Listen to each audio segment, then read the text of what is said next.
Bueno, seguimos casi en el mismo tema relacionado con los niños, pero vamos a ir a otra situación, y es lo que ha pasado a nivel nacional con la aprobación del proyecto de baja de imputabilidad. Vamos a recordar claramente que propone esta iniciativa, que los jóvenes de 14 años, en este caso, puedan ser juzgados y condenados, ¿no?, a partir de los delitos graves y también como homicidios o violaciones. Bueno, actualmente rige a partir de los 16 años. Hemos invitado en este caso a la asesora de incapaces número 7, en este caso la doctora Karina Quintero, que está con nosotros. ¿Cómo le va? Bienvenida. Buenas noches, muchas gracias por la invitación. Bueno, ¿cuál es la posición que toman ustedes ante esta situación? Bien, bueno, cualquier abogado que haya estudiado, digamos, particularmente sobre los derechos de los niños y que se haya interiorizado de la vigencia de los tratados internacionales que ha ratificado Argentina, todos van a estar de acuerdo en que nuestro país no puede o no debería bajar la edad de imputabilidad, que actualmente la tenemos fijada en 16 años de edad. ¿Y esto por qué? Porque Argentina, digamos, tiene desde hace muchos años, a partir de la vigencia de una ley que es de la época del proceso, fijada la edad en los 16 años.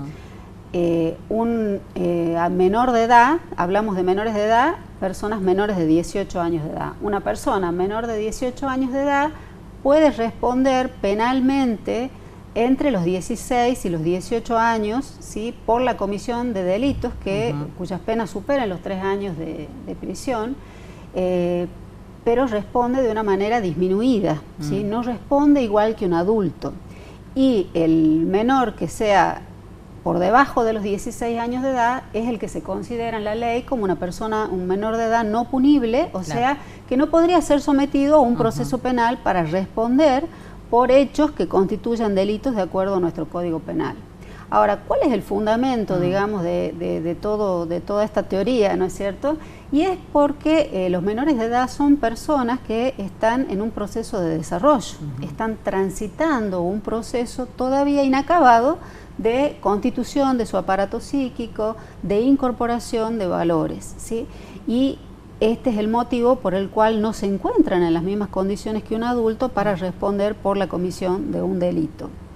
El problema es que, digamos, a veces, no es la primera vez que ocurre en nuestro país, que se vuelve a discutir sobre esta posibilidad de bajar la edad de imputabilidad. En el año 2002, recuerdo, en aquel momento habían 29 proyectos para bajar la edad de imputabilidad en el Congreso de la Nación, ¿sí? Entre 2002 y abril del 2003, habían 29 proyectos que, bueno, todos después perdieron estado parlamentario. ¿Y con esto qué quiero significar? Que, digamos, a veces se instala esta necesidad de bajar la edad de imputabilidad porque, más que nada, se invocan razones de seguridad, ¿sí? Como que ocurre un hecho grave, ¿sí?, un delito cometido por un adolescente, que lo cual alarma a la sociedad, porque debemos tener en cuenta de que, digamos, nadie quiere que un niño, ¿no es cierto?, o un adolescente cometa un delito, y mucho menos delitos graves. Entonces esto genera una alarma en la sociedad. Alarma en estos casos que no son tantos. Nadie se alarma tanto, por ejemplo, de que haya muchos niños víctimas de delitos. ¿Sí? Sí alarma cuando hay un niño o un adolescente que es autor de delitos graves. Y últimamente ha ocurrido, ¿no es cierto? Y esto a ver, pienso rápidamente lo que me está contando, lo que me está diciendo. Acá, digo, la prensa tiene mucho que ver, entonces. Justamente iba a hablarle de ese tema. La prensa creo que tiene una responsabilidad. Yo últimamente he visto en algunos diarios, particularmente, crónicas, ¿sí?, de estos hechos graves que hemos visto, pero cargados, ¿no es cierto?, de esta supuesta demanda de la sociedad, ¿no es cierto?, de seguridad, que también hay que relativizarla cuando uno está en tiempos electorales, ¿no es cierto? Entonces, este contexto a veces no es bueno para legislar sobre estos temas que son tan serios, ¿sí? El tema es que, en base a todos los tratados que ha ratificado Argentina, nosotros no podríamos bajar la edad de imputabilidad. No deberíamos, ¿no es cierto? Porque quizás se pueda, digamos. Claro, pero volvemos a ver, ¿cuál sería la solución ahí? Claro, la solución... si con eso se encuentra la solución, creo que todos aplaudirían, pero... Claro, pero en realidad esto también es una cuestión ficticia, porque se cree que encarcelando a la gente, ¿no es cierto?, o teniendo, digamos, un tratamiento más restrictivo o más severo, ¿no es cierto?, se va a lograr disminuir el delito, lo cual no es cierto, porque de lo contrario, digamos, estamos viendo que en el caso de los adultos, ¿sí?, el hecho de que sean privados de la libertad, que sean condenados, castigados y que vayan a la cárcel, no se cumple lamentablemente los fines de resocialización, ¿no es cierto?, que prevé la Constitución de la Nación. Entonces está visto que la cárcel no es el remedio. El tema es que ahora se ha logrado este dictamen de comisión que usted refería recién. El debate ha sido arduo. ¿Por qué? Porque el proyecto inicial del Poder Ejecutivo decía que querían bajar la edad a 13 años. ¿Sí? Hubo un debate bastante arduo y se ha logrado un dictamen de comisión con un proyecto, digamos, supuestamente consensuado. Y digo supuestamente porque tiene muchos dictámenes de minorías. Entonces, digamos, se aprobó algo inicialmente para obtener un consenso, pero en realidad hay muchos disensos al existir tantos dictámenes de minoría. ¿Qué pasará con este proyecto? Bueno, no sabemos, ¿sí?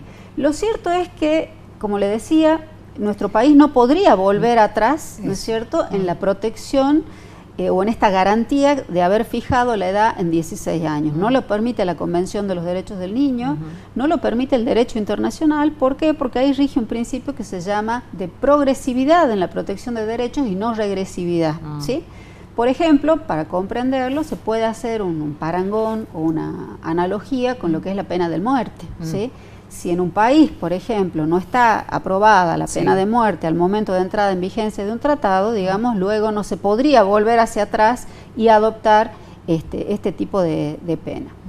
Pero la cuestión es que, digamos, esta cuestión de que no podríamos regresar, ¿no es cierto?, en la protección de derechos, podría ocurrir si existe el consenso legislativo que realmente se avance a esta baja de edad de imputabilidad, ¿no es cierto? ¿Y cuáles serían las consecuencias? Ahí vamos. Claro, ¿cuáles serían las consecuencias? Que, digamos, vamos a institucionalizar más chicos, ¿sí?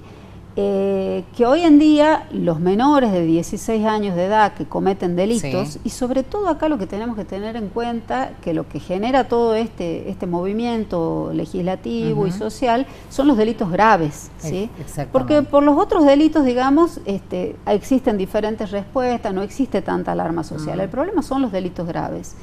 Y en ese punto, digamos, considerar que un chico pueda ser juzgado, este proyecto habla que se le puede dar una pena de prisión de hasta 15 años. ¿Sí? Entonces estamos hablando de que va a estar... Ya no estamos hablando de un reformatorio. Claro, estamos hablando de que va a tener una privación de la libertad más o menos por 15 años. Y digamos, ahí no se cumplirían, ¿no es cierto?, los fines que tiene la Convención de los Derechos del Niño, que es justamente procurar que los menores de edad cumplan una función productiva en la sociedad y que se puedan reinsertar y que se cumpla el fin resocializador. ¿Qué pasa si se avanza en esto? Como le decía, lo que vamos a tener es más niñez institucionalizada. Y ahí viene un gran problema, porque para institucionalizar necesitamos mucha infraestructura. Claro, recursos. Claro.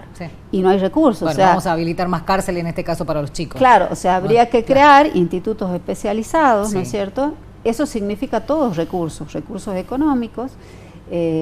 Inclusive en el debate para el dictamen de comisión se ha debatido mucho el hecho de que las provincias no han participado y que en definitiva los que tienen que implementar esta infraestructura son las provincias, porque el Estado Nacional no tiene injerencia sobre estas cuestiones. Entonces, si se lograra avanzar y si se lograra bajar la edad de imputabilidad, ¿no es cierto?, estos chicos tendrían que ser institucionalizados, pero bueno, habría que crear realmente un sistema que permita lograr la finalidad que se está poniendo en este proyecto, ¿no es cierto?, que es educar, de alguna manera, dar la educación y instalar los valores que la familia no ha instalado en estos chicos. Así es. Ahora, doctora, Bueno, todavía tiene un tiempo esto dentro de la Cámara de Diputados, pasar después al Senado, se va a seguir debatiendo. Ahí me llama la atención esto que apunta usted, que es de acuerdo a los tiempos de la política, ¿no? O sea, si no son las elecciones inclusive. O sea que están instalando un tema muy sensible que tal vez en números inclusive podemos reflejar más casos en Buenos Aires que en Salta. ¿Cuál es la situación acá?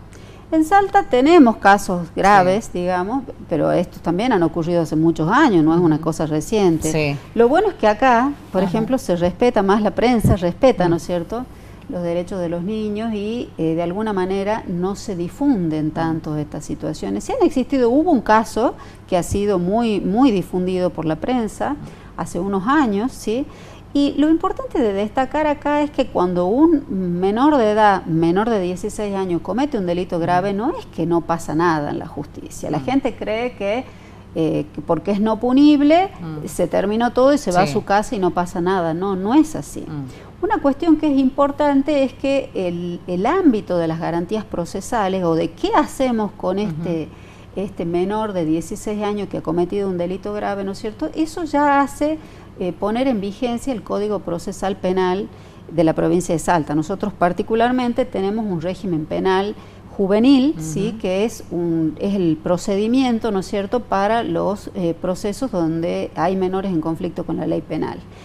En esta ley, ¿no es cierto?, que es la ley 8097, expresamente se dispone que en el caso de que un menor de 16 años cometa un delito, no dice si es grave o no, cometa un delito, el juez tiene la obligación de investigar si este hecho ha ocurrido o no. En este caso nosotros ya tenemos acá un sistema acusatorio y es el fiscal, la fiscal, el que debe investigar si este hecho que se atribuye al menor de 16 años ha ocurrido o no. Claro. Y el menor de 16 años tiene derecho a ser oído, porque cualquiera puede acusar a un menor de edad de un hecho grave, ¿no es cierto?, y no se le puede privar del derecho a ser escuchado o a ser oído respecto del hecho que se le atribuye. Una vez que se determina si el hecho ha ocurrido o no, lo que corresponde penalmente es que sea sobreseído, ¿sí? Ahora, hay, digamos, formas de sobreseer. Esto es una cuestión de procedimiento penal, pero se puede sobreseer porque el hecho no lo ha cometido, o el hecho no ha ocurrido, y además porque no tiene la edad penal para responder. Nuestra ley procesal penal juvenil lo que dispone es que si el juez ha verificado la existencia del hecho y realmente el hecho que se ha atribuido al menor de 16 años ha ocurrido, en ese caso el juez lo sobresee, pero puede disponer medidas, ¿sí?, ya sea tratamiento o a lo mejor alojamiento en alguna institución, no dentro del ámbito penal, sino dentro del ámbito de el sistema de protección de derechos. También se pueden imponer medidas de seguridad. Cuando en el trámite del proceso se ha verificado que es peligroso para sí o para terceros, ¿sí?, y se pueden imponer medidas de seguridad que obviamente tienen que estar fundadas en el dictamen de médicos psiquiatras y psicólogos que digan que reviste esta peligrosidad. Con lo cual usted ve, ¿no es cierto?, que desde la parte de las garantías procesales no es que un menor de 16 años comete un delito y no pasa nada. Sí pasa. Claro, ¿sí? El tema es que tal vez no se difunde tanto todo esto, ¿no? Como en Buenos Aires, que decimos, en este caso se instala un tema. Ahora habrá que ver qué es lo que sucede con esta ley que ha sido aprobada por diputados y, bueno, como decía, tienen varios dictámenes de comisión en minoría. Si es que prospera o no y qué es lo que va a pasar más adelante. Lo cierto es que hay elecciones nacionales en octubre, están todos en campaña también y habrá que ver cómo se sigue manejando este tema. Claro. Y la realidad es que, entiendo entonces, la mirada está puesta más en Buenos Aires, que pueden haber muchos más casos, que lo que pasa en el resto de las provincias. O sea, acá no tenemos casos, digamos, significativos como para decir, bueno, sí, tenemos esta problemática instalada. Claro, pero fíjese que a nivel nacional, estadísticamente, los casos no son tantos tampoco. Tampoco son tantos. Lo que pasa es que ocurre esta difusión que hace la prensa, ¿no es cierto? Pero estadísticamente, y esto está comprobado, digamos, los casos de menores no punibles que cometen delitos graves no son tantos. No hay que poner el foco ahí entonces, en otras cosas. No. Justamente, digamos, esto está tratando de de hacer creer a la ciudadanía que a partir de bajar la edad de punibilidad, ¿no es cierto?, va a haber una sociedad más segura, lo cual no es cierto. ¿No es cierto? Porque no son solo los menores los que cometen delitos, los adultos también. Ya estamos viendo que los adultos no pueden reinsertarse, digo, a la sociedad, como podría hacerlo un menor, ¿no? Así es. Doctora, muchísimas gracias por venir, muy amable. No, muchas gracias a ustedes por la invitación. Gracias.